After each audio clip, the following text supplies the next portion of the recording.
A lot of Christmas music comes around at this time, and a lot of the churches are getting ready for their own performances. So one of them is the Indiana Wesleyan Methodist Church. And just to let everybody know that our interviews are also being streamed on Facebook Live. So if you're watching right now, you are taking a look from left to right. That is Bill Wieserman, who is the conductor of the choir for the Indiana Wesleyan Methodist Church, and their pastor, Ben Blauer, is also joining us here on Indiana in the Morning. Gentlemen, good morning. How are things this morning for you?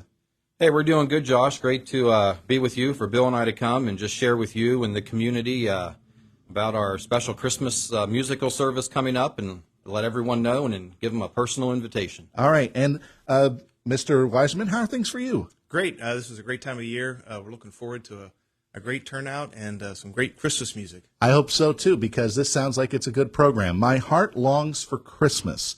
And this is a Christmas cantata. I've been calling it a musical performance, but obviously a cantata, people think of this obviously around the holiday season, right, Pastor?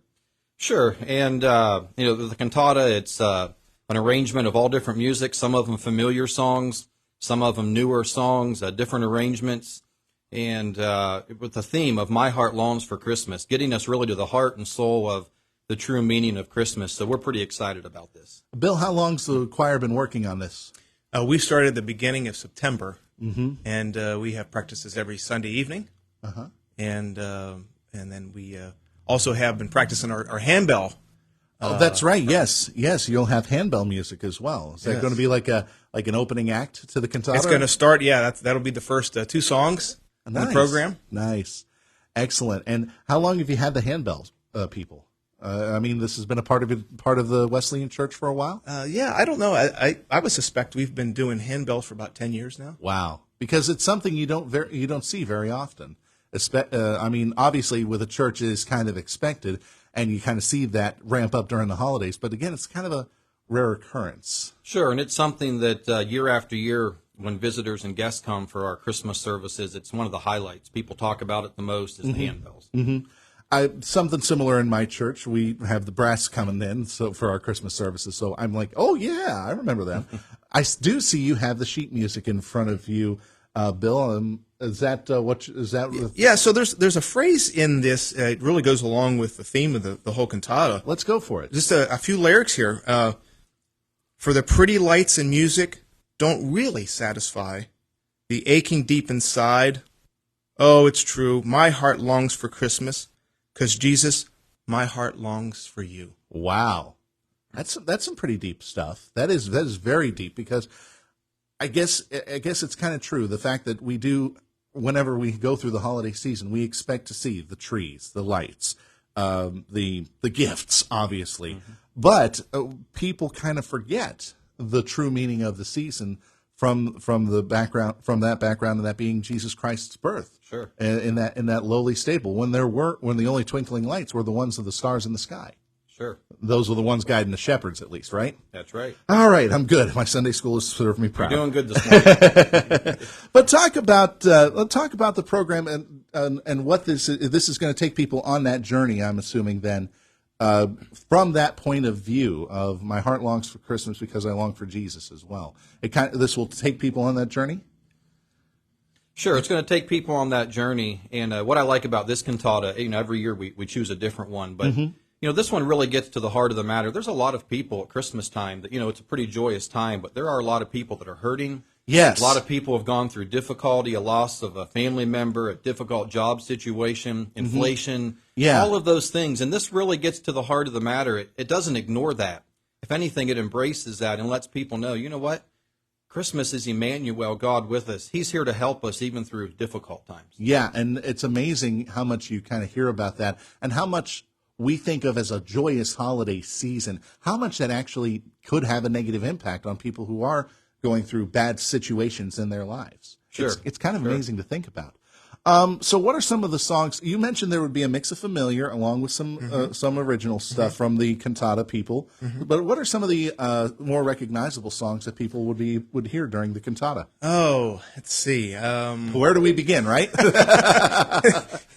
There's going to be the second song of the cantata. There'll be a sing-along. Oh, okay. So, angels we have heard on high. O come, all ye faithful. A lot of a lot of the traditional songs that one would hear in church, but this is going to be amped up, as you said, with this cantata. How many people are in a choir? There's 29 choir 29 members. people. Wow. And this is this like your regular church choir, or are these people that have volunteered just for this? No, these are all volunteers from our church. That is amazing. That's a good sized choir. It is, and we're excited about that. What I tell people is that we're all volunteers. I'm the only guy on salary, and believe me, they don't pay me to sing, Josh. But we have anybody from farmers, office workers, teachers, engineers, social workers, construction people, business people, homeschool moms, young people, retirees. It's just a mix of our congregation, and we have a great time every year doing this. And a live band to accompany them, too. So we've got a number of different instruments to kind of accompany us. Make it interesting. So we've got some piano, keyboard, guitars, bass guitar, some percussion instruments.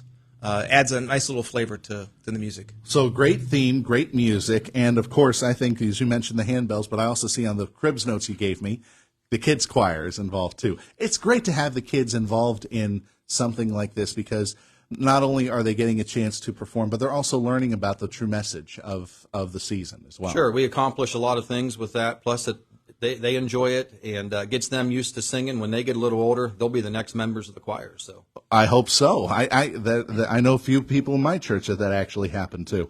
All right, so when is this show going to go on? Well, this is going to be take place this coming Saturday and Sunday evenings, December 9th and 10th.